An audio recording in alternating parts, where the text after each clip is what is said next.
지난주에 이어서 지혜로운 사람, 오늘은 참 지혜로운 성도. 뭐가 다른지 모르겠지만 하여튼 달라요. 예. 참 지혜로운 성도에 대해서 오늘 말씀을 드리고자 하는데, 지혜롭고 슬기롭다고 할 것 같으면은 저희 아버님, 남편을 따라갈 사람이 없을 것 같아요. 저희 아버님은 이북에서 8.15 강복 한 6개월쯤 전에 벌써 이렇게 서울에 내려와 계셨고, 6.25 전쟁 6개월 전에는 벌써 이제 그 부산에 내려가 계셨고, 1.4올 때 6개월 전에는 제주도에 내려가 계셨고, 그래서 그때마다 벌써 이렇게 모든 그 쌀을 다 남들에게 나눠주고, 그때마다 이렇게 떠나는 그 연습을 해서, 참 너무 그 10처녀, 그 중에서 5처녀가 기름 준비한 그런 처녀처럼 이렇게 다 해서 떠나고. 그러니까 그것을 또 이어받아서 우리 남편은 늘 전쟁에 대해서 이제 준비를 또 해야지 되니까 저한테 시집살이를 시키면서도 전쟁 나면 만날 그 계획을 저하고 짭니다. 그래서 저기 뭐 1월 1일에 이제 짝수회에는 뭐 저기 그 서울의 남산타워, 홀수회에는 또 부산에 또 뭐 타워에서 1월 1일 하루 종일 기다려라. 나는 뭐 의사니까 어디 가서도 벌어먹고 살겠는데 내가 전쟁 나면 뭘 먹고 살겠냐 뭐 이래가면서, 그 다음에 두 군데가 다 함락되면 뭐 어디서 만나지 다 잊어버렸어요. 그래가지고 이제 그런 거를 너무 열심히 이렇게 그 예비를 하고 정말 슬기로운데, 가끔 가다가 저를 이제 앉혀놓고는 짝수회는 어디냐 이렇게 물어보면은 제가 늘 그렇게 대답을 잘 못해요. 그러면은 저렇게 세상 물정 모르는 사람하고 사니까 내가 얼마나 고생이냐고. 그러니까 그런 얘기할 때는 눈이 반짝반짝하고 진짜 지혜롭고 슬기롭습니다. 그런데 나보고 이제 한심한 사람하고 이렇게 산다고 그것만 지혜롭고 슬기로운 것이 아니라 일찍 일어나고 부모에게 효자고 환자에게 뭐 잘 돌아보고 바람도 안 피고 이렇게 처자까지 챙기는 이런 사람이야말로 참 지혜로운 성도 아닙니까? 근데 오늘 참 지혜로운 성도는 오늘 본문 말씀이 뭐라고 말씀하시는지 이제 오늘 본문을 통해서 보기를 원합니다. 첫째, 어린아이와 같은 자라고 합니다. 25절, 11장 25절을 다 같이 읽겠습니다. 시작. 그때에 예수께서 대답하여 가라사대 천지의 주제이신 아버지여, 이것을 지혜롭고 슬기 있는 자들에게는 숨기시고 어린아이들에게는 나타내심을 감사하나이다. 여기서 슬기롭다는 뜻은 이해력이 있고 신중하고 그리고 지성을 갖춘 자, 뭐 이런 뜻이에요. 모든 다 좋은 거 다 갖췄는데, 근데 학자들은 자칭 지혜롭다고 생각하는 이제 바리새인 서기관들을 의미한다고 하는데, 이제 총칭해서 말하면 세례요한 같은 자, 2세대 사람들, 권능을 가장 많이 행한 가버나움의 고을들, 그리고 이제 어떤 이렇게 정말 지혜롭고 뭐 신조 바리새인들, 서기관들 총칭한다고 생각하면 되겠습니다. 이제 여기에 비해서 어린아이들은 이렇게 단순하고 무식하고 경험이 하나도 없고, 그래서 아무것도 모르고, 그리고 무조건 의지하고, 그런데 이제 누가 총칼을 들고 와가지고는 죽인다! 그럼 어린아이가 천국 지식을 자랑하겠습니까? 여보세요, 그렇게 총 가지고 그러는 게 아니에요. 그러겠습니까, 어린애가? 그러면 천국 못 갑니다. 사람이 총칼을 가지고 덤비면 되겠습니까? 구원은 그렇게 이루어지는 게 아니에요. 어린애들이 그러겠습니까? 어린애들은 천국 지식이 없어요. 그냥 그러거나 말거나 엄마 품으로 파고드는 게 어린애 아니겠습니까? 어린애가 하는 일은 그거밖에 없어요. 지식을 자랑하지 않아요. 그러니까 이런 어린아이들에게 나타내심을 지금 감사한다고 했는데, 과연 지금 참 지혜로운 성자가 이렇게 아무것도 없어서 엄마 품을 파고드는 이런 사람에게 나타낸다고 하는데, 우리는 한쪽에서 이것이 얼마나 주님이 오늘 감사하다고 그랬어요. 감사나이다 그랬어요. 이게 얼마나 올바른 얘기인지 원어로 할 것 같으면은 그냥 예수님이 내가 스스로 전적으로 동의한다 이 뜻이에요. 그냥 전적으로 찬성하면서 동의한다 이 뜻이에요. 지혜롭고 슬기로운 자들에게는 숨기고 어린아이 같은 자에게는 나타낸 것. 그럼 한쪽에서는 이게 불공평한 것이 아닌가? 어떻게 지혜롭고 슬기로운 자들에게는 그렇게 숨길 수가 있는가? 그러니까 천국의 은혜가 이렇게 열려있지만 누구에게 임하는가? 아무리 이 세상의 가치관을 가지고는 닫혀있을 수밖에 없고 임할 수가 없고 하나님의 미련하고 어리석고 아무리 무식해도 이제 그 어린아이 같은 그 마음을 가지고는 이제 그게 열려있다고 그랬는데 우리는 자칭 지혜로운 사람은 거부한다는 거예요. 자칭 지혜로운 사람의 특징은 교만하거든요. 내가 무엇이든지 할 줄 안다고. 근데 어린아이의 특징은 뭔가 하면 겸손한 것인데 겸손하다는 것이 또 이게 뭔가 하면은 내가 겸손한 것을 아는 사람은 겸손한 사람이 없어요. 어린아이의 특징은 자기가 겸손하다는 것을 모르는 사람이에요. 그러니까 겸손하다는 걸 벌써 자기가 아는 사람은 이건 이미 겸손이 아닌 것입니다. 그래서 내가 100% 죄인이라서 겸손하려고 해서 겸손한 것이 아니라 겸손할 수밖에 없는 환경으로 밀어넣었기 때문에 겸손할 수밖에 없는. 아이고 어려워요. 하여튼 그런 거 있어요. 예. 시편 149편 4절에 여호와께서는 자기 백성을 기뻐하시며 겸손한 자를 구원으로 아름답게 하심이라. 근데 인간이 100% 죄인이니까 인간의 이 지혜를 꺾기 위해서 하나님이 수고하시고 내 옆에 모든 사람들을 통해서 내 지혜를 그렇게 꺾으려고 수고를 하시는 거예요. 자, 오늘 말씀으로 여러분들이 좀 적용을 한다면 주님이 전적으로 감사하다고 하는 이 일에 우리도 감사해야 되지 않겠는가? 한마디로 우리는 항상 적용이 중요하잖아요. 내 식구가, 내 잘난 남편이, 내 잘난 부모님이 너무 슬기롭고 지혜로워서 똑똑해서 못 믿는다면, 못 깨닫는다면 오늘 천지의 주제이신 아버지께 막 전적으로 감사하고 찬양하고 그러려는 거예요. 똑똑한 사람에게 전도를 하면서 왜 저렇게 저 사람은 말씀을 못 깨달을까? 왜 듣지를 못할까? 왜 저렇게 산만할까? 왜 집중을 하지 못할까? 이런 사람들을 전도하려고 애쓸 것이 아니라 그들이 알아듣지 못하는 것을 분해하지 말고 이제 감사라는 거예요. 왜? 오늘 예수님이 감사하셨기 때문이에요. 그러니까 제가 보니까 정말 그렇게 1월 1일 날 만나자 이럴 때는 눈이 반짝반짝하고 정말 눈까지도 슬기로워지는데 그렇게 그 병원 일도 뭐 아침에는 나보다 더 일찍 일어나고 저녁에는 더 늦게 잔 우리 남편, 그 부지런한 남편, 눈에서 그냥 섬광이 그냥 번쩍번쩍 난 우리 남편이 교회만 가면 조는 거 있죠. 교회만 가면 졸아요. 그리고 찬송도 안 불러요. 언제나 그냥 졸아요. 그래서 눈 좀 뜨라고 이렇게 쿡쿡 찌르면은 조금 있다. 내가 다 듣고 있어. 이러고, 하나도 안 들으면서. 어쩌면 그렇게 자장가처럼 자는지 몰라요. 나는 집에서는 바보 같아도 교회만 가면 눈이 반짝반짝하고, 딴 사람들 얘기하면은 이걸 우리 남편이 들었으면 좋겠는데, 정확하게 그런 일에는 딱, 그냥 졸림이 딱 와서 사단이 딱 방해를 합니다. 예. 그러니까 교회 와서 이렇게 조는 게 그 우연히 조는 게 아니라니까요. 다 너무 슬기롭고 지혜로워서 존다니까요. 그러니까 아니 나중에는 말이죠.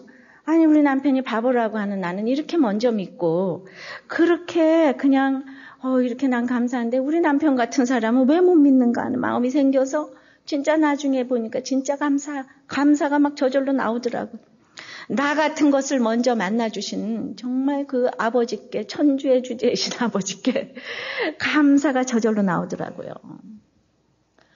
저는 얼마나 하나님께서 재밌게 하시는지 이번에 저한테 이렇게 개인적인 이메일이 세계적인 이메일이 저한테 왔는데 이태리에 지롤라모 마르첼로라는 백작이 있대요. 이분을 위해서 기도 제목을 저한테 주신 어떤 분이 계시는데 근데 이분이 이태리에서 유일하게 많은 그 고서 있잖아요. 고서적을 개인적으로 소장해서 아주 개인집에 그 집안 도서실을 소유하고 있어가지고 온갖 곳에서 학술 연구를 해서 다 찾아온답니다. 그런데 지금 급히 발생된 문제는 뭔가 하면은 다빈치 코드의 이해를 돕기 위해서 빌 게이츠가 홈페이지를 오픈했는데 이제 빌 게이츠 측에서는 교회 측도 아니고 그 다빈치 코드의 저자인 댄 브라운 측도 아니고 학술적이고 전문적인 현 자료에 근거해서 일반인들을 돕고자 이 홈페이지를 열었는데 이 지롤라모 마르첼로라는 백작하고 너무 가까운 이분이 그냥 이 빌 게이츠 측에서 그냥 그 집에 어떤 사람을 그냥 상주해서 파견을 해서 지금 연구를 시키고 있답니다. 근데 평소에는 그분이 큐티도 이렇게 전해서 말씀을 알아들었다는데 이제 이분이 완전히 지금 이제 그쪽으로 이제 넘어갔다는 거예요. 근데 이 연구를 하시는 분이 와서 뭐라고 하는가 하면 자기는 유대인 부모 사이에서 자신은 천주교 신자인데 이제 한마디로 말하면은 지금 다빈치 코드가 또 여러분들이 뭔지 모르시는데 이거 정말 아셔야 돼요. 이건 한마디로 예수님이 막달라 마리아하고 결혼해가지고 막달라 마리아 후손들이 지금 불란서로 가가지고 메로빙고 왕조를 형성해가지고 그리고 이제 뭐 이 사실이 알려지면은 온 교회가 지금 이제 멸망한다는 거예요. 개신교, 천주교. 그래가지고 이것이 적이 될까봐 오프스데이에서 이걸 막고 있고 또 이 비밀을 알고 있는 데가 시온 수도이고 뭐 너무 그럴듯한 추리소설로 지금 온 세계를 지금 열광시키고 있는 게 바로 다빈치 코드예요. 근데 글쎄, 이거를 이제 그게 너무 댄 브라운이 저질이다. 그래서 빌 게이츠가 연구를 해가지고 지금 홈페이지에다 글을 열었는데, 그 여자가 지금 연구를 하러 거기 와가지고는 뭐라고 얘기를 하는가 하면은 예수님은 제자들을 파견만 했을 뿐 교회 설립을 전혀 언급한 적이 없다는 거예요. 교회가 구교건 개신교건 교회라는 것은 이익을 위해 꾸며낸 신빙성이 없는 모임단체일 뿐이고 사도 바울은 어디서 오고 예수님의 탄생이며 죽음을 언급하지 않았대요. 그래서 그건 다시 말해 성경이 이익을 위해 만들어 조작된 것이라는 증명이 되는 거예요. 따라서 우리는 모두 자유를 택한 삶을 살아야 되는데 이성관계 역시 그것이 되는 거예요. 그래서 예수님이 역시 이성과 동성연애자였다는 겁니다. 그래서 그것은 비판돼서는 안 될 그냥 인간 본연의 생활 모습이 되는 거예요. 막달라 마리아는 창녀가 아닌 예수님의 사랑을 받고 이성관계를 맺었던 그런 여자다. 댄 브라운은 저질적으로 횡설수설을 했지만은 사실 많은 부분에서 사실이다. 그 모든 것들은 다빈치의 자료들이 말해준다. 이 모든 것들은 자신은 말할 수 있다. 왜냐하면 자신이 신앙인이고 히브리어, 라틴어, 영어, 이태리어 모든 것으로 성경 원본의 주역서를 다 읽었고 모태신앙이고 신앙생활 어렸을 때부터 성경을 매일매일 읽는 자신이기 때문에 자신 있게 말할 수 있다고 이랬다는 거예요. 이 얘기를 지금 왜 하냐 하면은 빌 게이츠가 전 세계에 제일 부자고 거기다 얼마나 많은 사람들을 도와줍니까? 도와주는 사람이 지금 이런 홈페이지를 지금 오픈하고 있다는 이거를 그러면서 다빈치 코드에 허상을 밝힌다 그러면서 더 확실한 거를 지금 거기다 적는 거를 보면서 여러분들 지혜롭고 슬기로운 자들에게는요 하나님이 나타나지를 않았어요. 그러니까 이럴 적에 그냥 우리는 감사합니다 이래야 된다는 저 슬기롭고 지혜로운 자들에게 하나님이 계시되지 않는 것, 나타나지 않는 것을 감사해야 된다는 것. 이 세상에 이런 사람들에게 이 빌 게이츠 같은 사람에게 나타나지 않는 그 예수님이 나에게 나타났다는 게 얼마나 기가 막힙니까? 그래서 이분이 저한테 글쎄 기도 제목을 보냈다는가요? 내가 빌 게이츠보다 높은가 봐 아마. 정말 나한테 기도 제목을 지금 보냈으면 우리 다 정말 기도하라고. 이 다빈치 코드가 얼마나 지금 허황된 건데 모두가 지금 여기 열광을 하고 있는데 우리 남편 똑똑한 남편이 안 믿는 거하고 이게 지금 똑같은 거예요. 빌 게이츠가 이런 것을 못 믿는 거. 그 백작께서 지금 못 믿는 거. 빌 게이츠가 자기 그 집안의 도서실을 이용한다는 것 때문에 이분이 아마 없대는 거. 거기를 다녀갔답니다.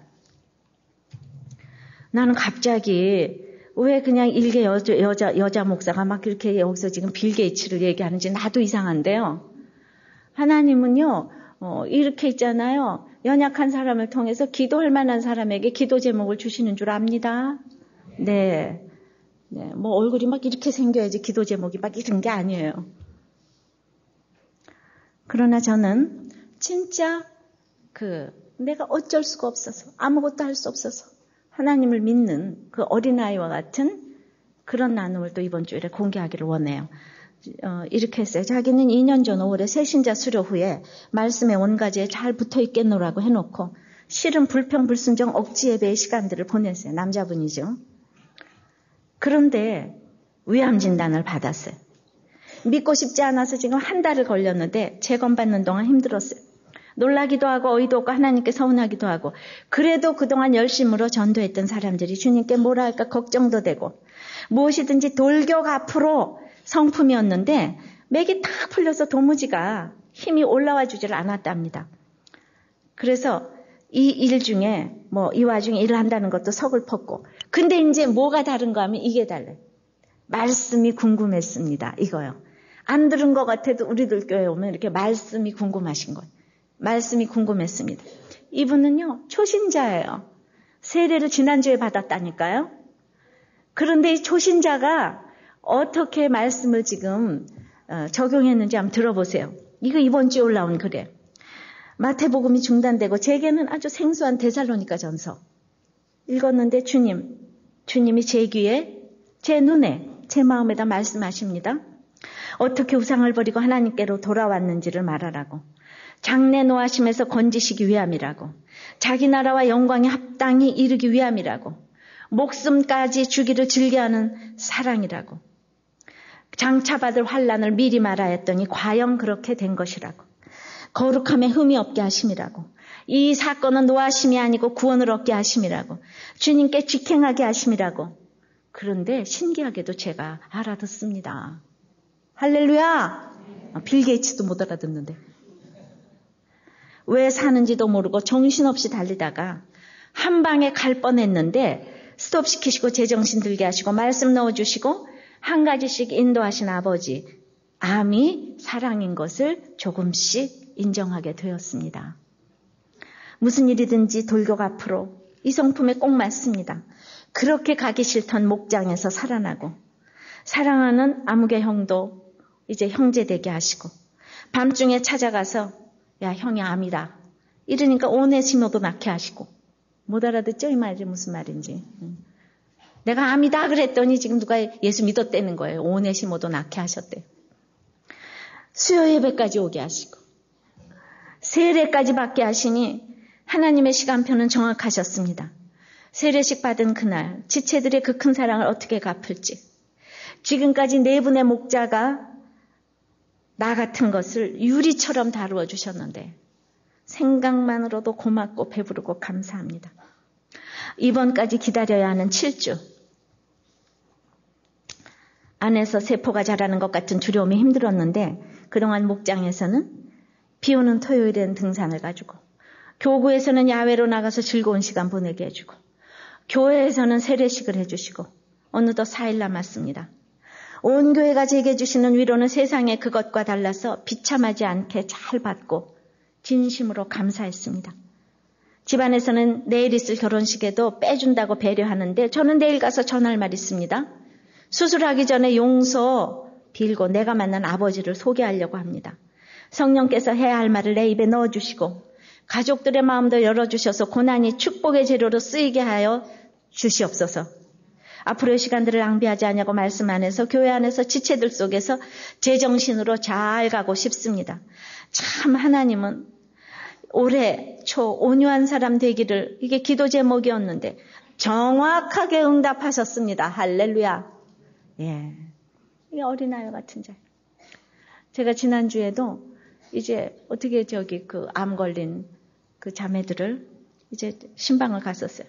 근데 우리들 꽤 몇 달 온 자매는 그냥 할렐루야 그러고 그냥 할렐루야고 아니 모두가 다 이상해요. 내가 암 걸렸는데 막 새벽부터 전화 걸어가지고 6시부터 문자를 날리면서 자동차 연수 받는데 기도를 해달라고 부탁을 하지를 않나. 암 걸려 있는데 정신 차리고 날 위해서 기도하라고 연수 받으니까 알았지요? 뭐 이러면서 문자를 보낸대요. 아니 내가 안 걸렸는데 왜 나를 그렇게 괴롭힐 수가 있어요? 근데 이게 너무 지금 정상으로 돌아왔는데 근데 지지난주에 새가족 등록하신 분은 암이라 그러는데 딱 찾아갔는데 이분이 해석이 안 되는 거예요. 이제 첫날 왔잖아. 말씀을 듣고 안 듣고가 천국과 지옥을 제가 봤어요. 그러니까 첫 주일에 그분은 제가 신방을 갈래서 간 게 아니라 갔다가 들렸는데 담임 목사가 신방 오는 게 뭔지도 모르시고 그냥 와서 왔나 보다 이러시고. 예. 그러니까 구레네 시몬처럼 아주 크게 은혜 받으실 줄을 믿어요. 이렇게 말씀이 있으면 어린아이처럼 이렇게 들리는 거, 나타내시는 거예요, 주님을. 할렐루야. 자, 두 번째는 지혜로운 자. 두 번째는 아버지의 뜻을 아는 자예요. 참 지혜로운 성도 두 번째, 아버지의 뜻을 아는 자. 26절 읽습니다. 시작. 옳소이다 이렇게 된 것이 아버지의 뜻이니이다. 지혜롭고 슬기로운 자들에게 하나님을 숨기는 것이, 어린아이들에게 나타내신 것이 감사한 정도가 아니라 더 나가서 옳소이다 이렇게 된 거예요. 다 깨시라고. 옳소이다처럼 진짜 맞는 얘기라는 거예요. 그러니까 조금 더 강도를 세게 해가지고 이거는 직역하면 옳습니다. 그 아버지요, 이것이 당신의 선하신 뜻이 되었기 때문입니다. 이 뜻이에요. 그러니까 똑똑한 내 남편이 안 믿어도 감사합니다. 나가서 옳습니다. 지존파가 믿어도 감사합니다. 옳습니다. 이게 정말 맞는 얘기라는 거예요. 그러니까 내 남편이 안 믿는 것은 내가 세상을 골랐기 때문이고 또 학벌을 골랐고 돈을 골랐기 때문에 당연한 일이에요. 나를 깨우치기 위해서 그가 안 믿는 것은 정말 감사한 일이에요. 내가 고통 속에서 믿어보니까 내 지혜로는 믿을 수가 없더라고요. 그러니까 이제는 내가 할 일은 나도 이렇게 힘들어서 깨졌는데 어떻게 잘난 내 식구들이 깨지겠는가. 그러니까 내가 할 일은 이제 내 죄만 보면서 가는 것, 이것밖에 할 일이 없어요. 나는 내 죄만 보면서 눈물 흘리고 가는 거예요. 그 잘난 사람들은 그냥 내버려두고 감사합니다, 옳습니다 이것만 외치면 돼요. 감사합니다, 옳습니다. 자, 이 땅이 다인 줄 알고 누리고 사는 사람이 복음까지 잘 깨닫는다면 말이 안 돼. 모든 것을 갖추신 분이 암이 걸렸어요. 제가 가서 전도하면서 이렇게 말을 했습니다. 아니, 이 세상 것 이렇게 다 누리다가 어떻게 암까지 걸려서 예수까지 믿으실 수가 있어요. 정말 분해 죽겠네. 제가 그랬다니까요. 너무 불공평하잖아요. 아니, 이렇게 누리고 사시다가 왜 은혜로 암까지 걸려서 예수까지 믿으시는 거예요? 진짜예요. 제가 모 재벌한테 가서 그렇게 전도한 적이 있다니까요. 우리가 그만큼 내가 왕 노릇하는 사람은 복음이 깨달아지기가 힘든 거예요. 내가 울면서 깨달은 말씀을 같이 울고 기뻐하는 사람을 나도 좋아할 수밖에 없어요. 근데 못 깨닫는 사람은 왜 못 깨달을까 하지 말고 전적으로 감사하라고 했으니까 이제 우리는 그가 반응하지도 아니하고 비판하는 것을 보면서도 그냥 감사, 오라. 이 세상이 영적으로 세워지려면 육적으로 무너지기 전에는 절대로 되는 일이 아니니까 이제 정말 감사합니다, 옳습니다. 이거 하나님의 선한 뜻이 되는 거예요. 왜 잘난 박사가 장로가 장로아들이 목사가 목사아들이 권사가 권사딸이 왜 못 깨달을까 하지 말라는 거예요. 그들은 할 줄 아는 게 지식을 자랑하는 건데 그 지식을 자랑하는 가운데 심판과 구원의 복음이 숨겨져 있는 것이 아버지의 뜻이라는 거예요. 지금 아버지의 뜻이라는 거예요. 아버지의 뜻이라는 것은 선의, 기쁘신 뜻, 은혜로운 뜻을 의미해요. good will, good pleasure, 또 gracious will. 진짜 있잖아요. 이것이 하나님의 선한 뜻, 기쁘신 뜻, 은혜로운 뜻이라니까요. 아버지의 자비로운 뜻을 알고 있는 유일한 아들인 예수님의 감격적인 표현이라니까요. 그러니까 내 사건에서 역설적으로 감사합니다, 옳소이다 하면서 아버지의 뜻을 아는 자가 참 지혜로운 성도인 거예요. 자, 남편은 완전 무결하게 간검사도 달마다 하고 어디를 놀러 가다가요. 놀러 갈 때도 준비하다가 우리는 다 탈진해요. 눈에 흙이 들어가도 부모님을 꼭 끝까지 모시겠다고 했어요. 날마다 체크하고 오래 살 것처럼 계획하고 거기다가 5년 뒤에는 무의촌에 들어가서 불쌍한 사람 도와주겠다고 그렇게 살면서 모든 걸 준비했지만 자기의 마지막 날을 준비하지 못했어요. 하나님이 계시하지 않았어요. 사람의 힘으로는 준비할 수가 없기 때문이에요. 거기에 비해 나는 아무것도 모르지만은 경제권도 안 주고 내가 걱정이 돼서 은행 갈 때도 누구를 나를 붙이고, 왜냐하면 은행 갈 때는 또 내가 강도당한다는구만요. 그래서 꼭 누군가를 붙입니다. 또 집에만 있던 나는, 그러니까 나는 부족하니까 잘난 척을 안 하고 나는 부족하니까 주님께 나가는 거예요.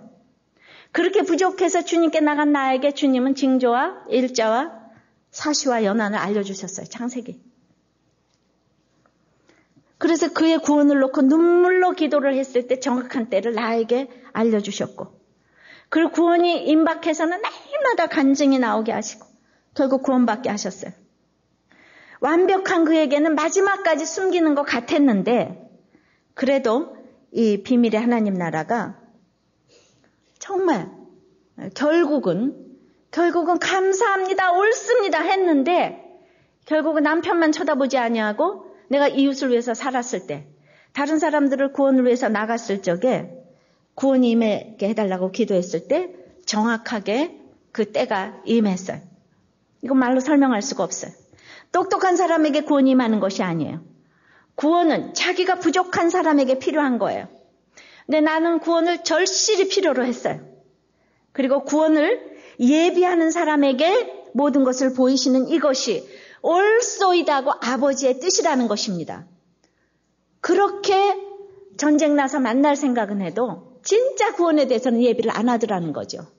그렇게 라면에 부탄가스까지 준비하는 사람이 성경은 읽지 아니하고 교회는 가서 졸고, 이 땅의 똑똑함이, 완벽함이 영생을 준비할 수가 없다는 거예요. 그냥 그런 거 준비하다가 우린 맨날 싸워요. 목욕탕에 물 받아놔라. 물 받아놨다 맨날 버리는데. 그런 것 때문에. 진짜 아니 전쟁 나면 우리만 살자 그러면 돼요? 그냥 죽으면 되지. 어떻게 우리만 살 수가 있어요? 전쟁 나면 다 같이 똑같이 죽어야지. 그러니까 이렇게 정말 내 눈앞에 보이는 구원만 예비하는 사람은 정말 먼 구원이 안 보이더라고요.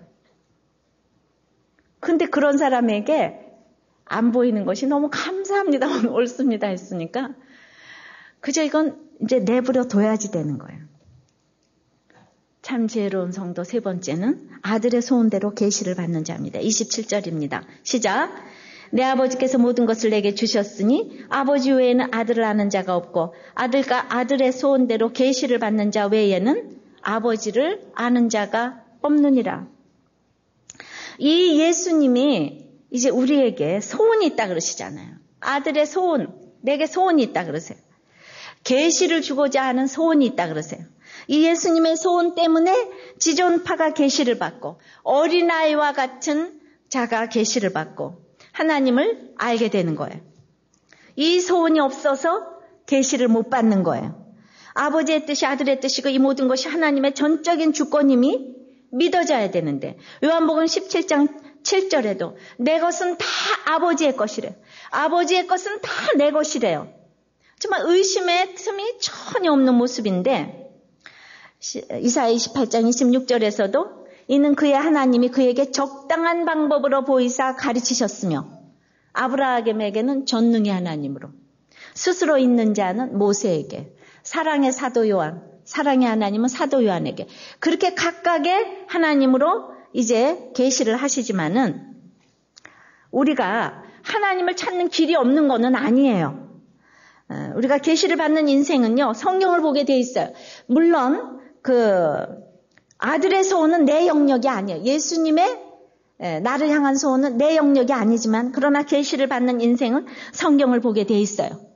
성경에서 아버지를 더 알아가는 기쁨을 주시는 건데, 내가 무엇이 간데 아들의 소원이 될 수 있는 인생을 살 수가 있겠어요? 내가 무엇이 간데 예수님의 소원이 되는 인생을 살 수가 있겠냐 말입니다. 이것을 아는 성도는 참으로 지혜로운 성도이기 때문에 참으로 함부로 살아서는 안 돼요. 형편없는, 그래서 나는 도리어 잘 살고 있는데 나는 아들의 소원이 되는 인생, 나는 정말 대단한 인생. 그런데 우리 지혜롭고 슬기로운 남편은 날마다 두려워 죽겠다는 둥 불같이 화를 내면서 아버지를 모르니까 지혜를 모르고, 지혜를 모르니까 때를 모르고, 때를 모르니까 해야 될 말 안 해야 될 말을 모르고, 상처 주는 말 안 할 말을 모르니까 분간을 못하죠. 그러니까 스트레스를 이렇게 술로 풀더라고요. 겉으로는 안 그런 것처럼 그러면서. 혼자서 선하지만은 보세요. 이런 글 이번에도 또 올라왔어요. 저희 부모님은 교회 장로님 권사님이어서 밖에 나가면 아무 일 없다는데 누구보다도 예수를 잘 믿고 행복한 가정인 듯 가족 찬양의 주제가가 사철의 봄바람 불어있고로 가족 찬양 경연대회에서 상을 타는 가정이었습니다. 근데 한번 화가 났다 하면 밥그릇 집어던지고 상 집어던지고 엄마 때리고 누구도 아빠의 분노 앞에서 버틸 자가 없었는데 이런 아빠를 두려워하면서도 밖에 나가면 엄마가 뭐라 그러냐면 우리 장로님은 천사표예요. 이렇게 말씀하시곤 하셨대는. 다른 교인들도 그렇게 믿는 듯 했대요. 그런데 다 교회에서 존경받는 장로님 권사님이어서 엄마는 집안의 비밀이 혹시라도 누설될까 봐 우리들의 입단속을 열심히 하셨답니다. 그런데 저는 몹시 불안한 시절을 보냈대요. 아빠와 엄마가 조성하시는 그 공포 분위기를 며칠마다 겪어야 했는데 동네가 떠나가도록 악을 쓰고 이제 때리고 싸우는 소리가 며칠마다 이어졌는데 이 아빠는 발 안 씻는다고 바가지로 머리를 때려서 머리가 찢어져 피가 나고 아이스크림 먹고 있는 저를 마당에 집어 던지고 그런 제가 당하는 폭력보다는 제가 크게 당하는 가장 상처는 엄마 아빠의 불화라는 거예요. 매 맞는 거 유도 아니고 무슨 말인지 아시겠습니까? 부모님이 싸우고 불화하는 것보다 더 상처받는 것은 없다는 거예요. 자기가 매 맞는 거 괜찮다는 거예요. 근데 교회 가서 누구보다 행복한 척 하시는 그 엄마, 그 모든 스트레스를 저에게 푸는데 극단적으로 과잉보호를 하면서 밥을 먹을 때 반찬 먹는 순서까지 엄마의 뜻에 따라 먹기를 원했답니다. 저는 억압적인 가정 분위기에 거기에 한술 더 떠서 행복한 척 위장해야 하는 교회 생활에 숨이 막힐 것 같았습니다. 무엇보다 비밀이 많은 것이 견딜 수가 없었습니다. 왜 싸우고 때리고 악쓰고 얻어터지고 하는 것을 왜 그대로 드러내놓을 수가 없는 것인지, 왜 우리가 이중적인 생활을 해야 되는지, 불안한 가정보다도 이중적인 삶이 가장 고통스러웠다. 그래서 여러분들이 이원론이 가장 무서운 거예요. 나는 나는 영만 구원받고 육은 괜찮다. 이거 말이 안 되는 게 이 세상에 제일 무서운 게 이원론이에요. 육과 영이 따로 분리된다고요? 어림도 없습니다. 예. 어림도 없어요. 그 제일 이상한 사람이고. 그래서 우리 집이 차라리 정말 이렇게 교회에서 거짓 행동을 하는데 차라리 절에 다녔더라면 덜 했을 텐데. 하나님 믿는다면서 교회와 목사님에게 거짓말을 밥 먹듯이 하는 것이 저는 견딜 수가 없었습니다. 저는 엄마의 인형이었기 때문에 엄마의 비밀을 지켜주기 위해서 제가 숨이 막혀 죽든지 말든지 엄마의 요구에 맞춰서 철저하게 교회 사람들을 대상으로 엄마의 줄에 묶여 연극을 하는 인형이었습니다. 제가 엄마, 아빠로부터 정신적, 육체적, 언어적 폭력을 당하는 것이 너무 두려웠다고 그래요. 그래서 나는 왜 이러고도 엄마, 아빠한테 반항을 못할까. 어렸을 때부터 그렇게 무섭게 자라면요. 이렇게 오금이 저려서 이렇게 나가지를 못하는 거예요. 왜 자꾸 이런 일들이 이렇게 올라올까요? 이제 1200만 기독교인 중에 이런 일들이 얼마나 많으면 이렇게 자꾸 이런 글이 올라오겠습니까? 모든 교회들이 이런 얘기를 하는데 길을 좀 열어줬으면 좋겠어요. 그까짓 거 맞고 때리고 맞는 게 그게 뭐가 어때요? 우리가 좀 쿨하게 살면 얼마나 좋아요. 그죠? 맞았다! 때렸다! 아멘! 그게 훨씬 건강한 거예요. 그래서 저도 맞았다고 고백했잖아요. 그게 뭐가 그렇게 부끄러운 일이에요. 인간이 100% 죄인인데 좀 맞으면 어때요? 그게 그렇게 부끄럽습니까? 그래서 저는 어쨌든 이런 비정상적인 가정 환경과 교회 생활로 인해서 내면은 썩을 대로 썩어버렸고 저는 제가 너무나 이상한 사람같이 생각되고 이 세상 누구도 나와 같이 당하는 고통은 아무도 모를 거다. 했는데 아유 세상에 우리들 교회에 이런 간증이 실린 거예요. 이런 사람이 너무 많아 자기는 너무 놀랐다는 거예요. 우리 자매의 간증을 듣고 엄마 나 같은 사람이 또 있구나. 그러니 이게 빙산의 일가가 아니겠습니까? 저는 긴장 속에서 언제 터질지 모르는 아빠의 분노를 경험하는 것도 힘들었고 엄마가 숨 막힐 듯이 저를 조종하는 것도 힘들었고 비밀을 지켜야 한다는 것은 더 힘들었습니다. 그래서 이제 커가지고는 또 막 선교단체를 돌아다녔다는 거예요. 선교단체, 이렇게 교회 건강하지 않은 교회에서 자라 선교단체를 가게 되면 또 그냥 막 거기서 정착을 못하는 거예요. 막 열심히 막 그러다가 거기서도 여기서도 자기 쉴 곳이 없다는 것을 알고 한동안은 막 열심히 그러다 이런 악순환들이 계속 되어지는 것이 아닌가. 네, 이제 이게 우리 교인 얘기는 아닌데 홈페이지에 올라온 글입니다. 공동체의 고백에 주일마다 이렇게 고백이 올라온다는 것은 굉장히 기쁜 일이기도 하고 슬픈 일이기도 한 거예요. 근데 다른 교회에서 왜 이런 일이 없겠어요? 우리들 교회가 이상해서 이런 고백이 나오겠습니까? 가장 건강하기 때문에 이런 고백을 한다고 믿습니다. 하나님이 계시하지 않아서 그래요. 아들의 소원대로 계시를 받는 것이 아들의 소원, 예수님의 소원이 되는 인생이 무엇인지 모르니까 이렇게 비참하게 신앙생활을 하잖아요. 저는 가장 어린아이와 같이 주품으로 달려드는 사람, 하나님이 계시하는 자라야 말이 어눌해도 학식이 없어도 저는 가장 말을 잘하는 사람이라고 생각을 합니다. 저는 날마다 제가 또 등장시키는 집사님의 그 목장 보고서 귀퉁이에 있는 이 글을 읽었어요. 이분은요 이렇게 적용을 했어요. 나는 닥쳐보지 않으면 모르는 게 나의 그물인 것 같다고. 제가 아무리 예수님을 믿어도 우리가 언제나 유혹의 그물이 있을 거고 핍박의 그물이 있을 수가 있는데 내 그물이 뭔가 했을 때 닥쳐보지 않으면 모르는 게 그물이래. 주님을 사랑하지만은 하나님이 주신 사건은 100% 오르시다고 하면서도 남편이 안 들어오는 게 편해진 거 그게 그물이라는 거예요. 남편이 지금 돈도 안 벌고 바람 피고 나갔는데 안 들어오는 게 조금 편해진 게 그게 내가 그물이래. 예배만 생각하면 너무 좋아서 모든 게 막 무뎌져 버린 게 오히려 그물이래요. 너 집 나가서 너무 분해가지고 지금 속상해서 그냥 펄펄 뛰어야 되겠는데 나 왜 이렇게 행복해도 되지? 이게 그물이라는 거예요. 혼자 있는 게 익숙해져서 내 속에 가증한 것들 이게 또 죄래요. 남편이 안 들어오는데도 남편 대신 회개하지 않는 게 나의 그물이래요. 보세요. 옛날에 남편이 나갔을 때도 이런 글을 올렸어요. 남편은 저렇게 집을 버리고 아이를 버리고 나갔는데 예수 없이 행복할 수도 기쁠 수도 없는데 저 상한 마음을 누가 덮어주겠는가 이런 글을 썼었잖아요. 이 자매가 돈이 있어요. 집이 있어요. 싸글새 빵에서 지금 우유 배달을 해요. 근데 어떻게 이렇게 말을 잘할 수가 있어요? 이게 제일 말 잘하는 거 아니에요? 이런 말이야말로 진짜 잘하는 거 아닙니까? 그런데 이제는 내가 이렇게 남편이 안 들어오는데도 너무나 평강한 게 막 남편한테 미안하다는 거예요. 남편이 안 들어오는데 그냥 남편의 죄를 그냥 내 죄처럼 여기지 않고 회개하지 않은 게 나의 그물이래. 이런 나를 그래도 사랑해 주시고 늘 함께 하신 하나님의 은혜에 감사를 드린대. 이게 진짜 말 잘하는 거 아닙니까?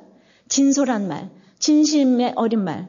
그런데 막 시온소드가 어떻고 오프스데이가 어떻고 그냥 마리아가 어떻고 메로빙고 왕자가 어떻고 그렇게 하나님의 계시하지 않는 사람들이 킬케고를 부르짖고 니체를 부르짖고 그럼 그 사람이 너무 말 잘하는 겁니까? 너무 똑똑한 겁니까? 진짜 여러분들이 말 잘하는 사람이 되시기를 바라요. 이런 말이 진짜 말 잘하는 것. 이런 사람이 참 지혜로운 성도라고 생각을 합니다. 우리가 하나님께서 나에게 계시하지 않으면 우리는 아무것도 알 수가 없어요. 말씀을 맺습니다. 여러분들한테 기도 제목을 좀 드려요. 참 지혜로운 성도는 어린아이와 같은 사람이래. 오늘 아버지의 그 뜻을 아는 자라고 해요. 아들의 소원대로 계시를 받는 자라고 합니다. 나는 도대체 무엇이 감사합니까? 똑똑한 내 남편이 안 믿어져서 감사해요? 나 같은 것이 믿어서 감사해요? 더 나가서 막 올쏘이다가 여러분들 됩니까? 지금 모든 식구가 안 믿고 뿔뿔이 흩어져서 각자 따로 노는 식구들을 보면서 여러분들이 감사하고 있어요? 그래도 나는 주님의 소원이 있는 인생이라고 하잖아요. 함부로 살아서는 안 되는 인생이라고. 나는 아버지를 아는 인생이에요. 모든 것을 내게 주신 것을 저는 믿어요. 여러분들에게 건강도 재물도 이 세상도 다 주셨는데 내가 다스릴 수 있는 것만 주시는 거, 이것 또한 믿습니까? 우리 주님은 아버지께서 모든 것을 내게 주셨대요. 다 주셨대요. 그런데 내가 다스릴 수 있는 거 없는 거를 이걸 주께서 하시고 알맞는 것만 나에게 주신답니다. 그러므로 이 모든 것이 하나님의 섭리인 것을 저는 믿어요. 주님의 영광이 비추시지 않으면 아무도 알 자가 없습니다. 주여 비추어 주시옵소서. 나를 창조하시고 비추어 주시옵소서. 이렇게 기도하면서 저희들이 창조의 하나님 찬양을 하겠습니다. 여러분들에게 다시 한번 제가 기도 제목을 드리는 것은, 이제 내가 내 남편이 똑똑한 내 남편이 안 믿고 안 돌아와도 이제 내가 할 일이 무엇인가? 내 남편이 너무 우상이고 내 자식이 너무 우상이라서 내려놓지를 못하는 거예요, 여러분들. 이제 그렇게 이제 그 남편과 내 모든 식구들은 하나님께서 손봐주실 때까지 우리 기다려야 하고, 이제 나는 내 죄를 보고 다른 사람을 향해서 가야 된다는 거예요. 그 수고를 내가 다른 사람한테 했으면은 100명도 1000명도 지금 구원할 터인데 그 안 돌아오는 내 남편, 내 자식 붙들고 있느라고 지금 나한테 도움을 구하는 내 식구들도 아닌데 멀쩡하게 생고구마 같은 그 지혜롭고 슬기로운 자 붙고 그 슬기로운 자 붙어 있느라고 시간 낭비하지 마시라는 겁니다. 이제 내가 해야지 될 일. 그들이 그렇게 안 믿는 것은 감사합니다. 옳습니다. 이제 나는 정말 내 길을 가야 돼요. 이제는 눈물 흘리면서 내 죄를 보면서 다른 사람들을 향해서 갈 때 그 슬기롭고 지혜로운 자들이 돌아오게 될 줄을 믿습니다. 오늘 정말 감사합니다. 그들이 안 믿는 거 감사합니다. 옳습니다. 이 기도 제목을 놓고 우리 간절히 기도합니다. 기도하겠습니다. 아버지, 참으로 지혜로운 성도는 오늘 아버지 하나님, 지혜롭고 슬기로운 자들에게는 하나님이 나타나지 않음을 감사하는 사람이라고 했는데, 우리는 지혜롭고 슬기로운 내 남편, 내 식구들을 위하여서 아버지 시간 낭비를 하며 그들이 돌아올 것을 향하여서 감정의 낭비를 하며 그냥 기다리고 보았는데 그것이 오늘 욕심이라는 것을 알았습니다. 오늘 주님께서 그들에게 하나님을 나타내지 않는 것이 감사합니다. 전적으로 동의하고 우리 살아계신 예수님께서 그것이 더 나가서 옳습니다. 감격적인 고백을 한 이것을 보면서 주님, 아버지, 그냥 돌아오는 것이 아니라는 것, 이제 헛된 망상에서 벗어나게 도와주시옵소서. 아버지, 육이 조금이라도 무너지기 전에는 절대로 돌아올 수 없다는 것을 저희들이 알기를 원합니다. 아버지, 헛된 꿈을 버리게 도와주시옵소서. 감사합니다. 옳습니다. 감사합니다. 옳습니다. 내가 주님의 아들의 손대로 계시를 받은 인생인데 계시가 임하기 전에는 절대로 누구도 믿을 수 없다는 것, 그것이 너무나 감사하고 옳다고 우리가 고백하기를 원하고, 그러므로 오늘 저희들이 적용하기 원하는 것은 이제 지혜롭고 똑똑한 사람을 전도하러 가는 것이 아니라 어린아이와 같은 자를 찾아가는 저희들 되게 도와주시옵시고, 이제는 내 죄를 보면서 다른 사람들을 향하여서 울면서 나갈 때 그것이 얼마나 수고하고 무거운 짐진 것인가를 아버지 하나님께서는 이제 다음 절에 말씀을 해주셨는데, 아버지 하나님, 이렇게 내가 제대로 알고 신앙생활을 하며 객관적으로 내 식구들을 보며 기도하며 나가기를 저희들이 간절히 원하는 것입니다. 주님, 내 속에 우상시하던 식구들을 내려놓을 수 있도록 도와주시옵시고, 아버지 하나님께서 정말 오늘 감격적인 고백을 하는 이 고백이 저희들의 고백이 되기를 간절히 원하옵고, 그러나 아버지 하나님 그들을 불쌍히 여겨 주시옵기를 간절히 원하옵고, 우리들의 그 헌신으로 말미암아 돌려주실 것을 믿습니다. 감사합니다. 예수님 이름으로 기도합나이다. 아멘.